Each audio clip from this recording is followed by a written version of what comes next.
It has been 34 years since a Tampa Bay teenager was murdered. Shelly Boggio's murder is known as one of the most violent crimes in Pinellas County's history. 2 men were convicted of her murder, but only one of them is sitting on death row. James Dailey. 10 News reporter Liz Crawford talked to Dailey's attorney, who says his client is innocent.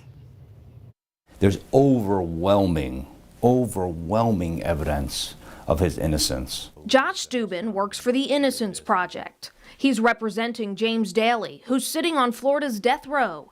He met Dailey Tuesday.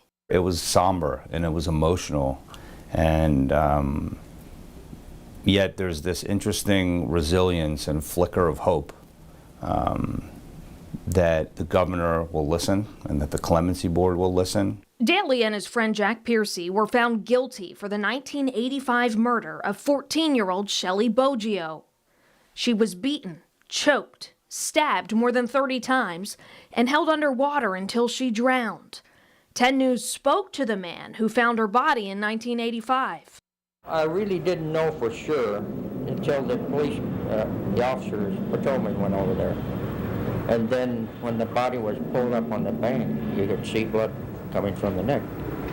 Was the body clothed? No. Piercy was sentenced to life in prison. Dailey, who is now 73 years old, was sentenced to death. But now, 3 decades later, Piercy admits he acted alone in killing Boggio. He has said in no uncertain terms, in a sworn affidavit, James Dailey had nothing to do with this.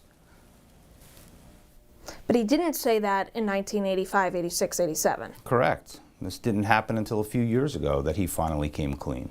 Boggio's family doesn't buy it. Her cousin, Andrea Boggio, plans on traveling from Michigan to Florida if and when Dailey is executed. It needs to end. We need justice. Her life needed to matter. She was only 14. There was no eyewitnesses. No eyewitnesses, no forensic evidence, no physical evidence whatsoever connecting James Dailey to the crime.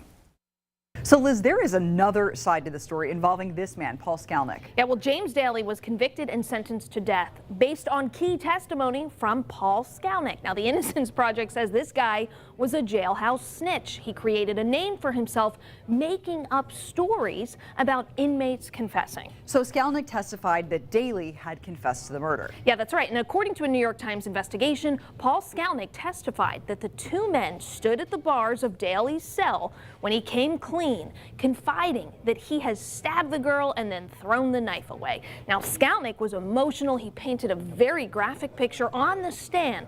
The jury bought it, and Dailey got the death penalty. And just 5 days after Dailey was sentenced to death, Skalnick then got out of jail. Yeah, and his story doesn't end there. He spent his life in and out of prison and continued to testify as a jailhouse informant. Important to say this, Dailey's legal team is begging Governor Ron DeSantis for clemency before December 30th. That's a hard deadline. If that doesn't happen, the governor is free to sign a death warrant.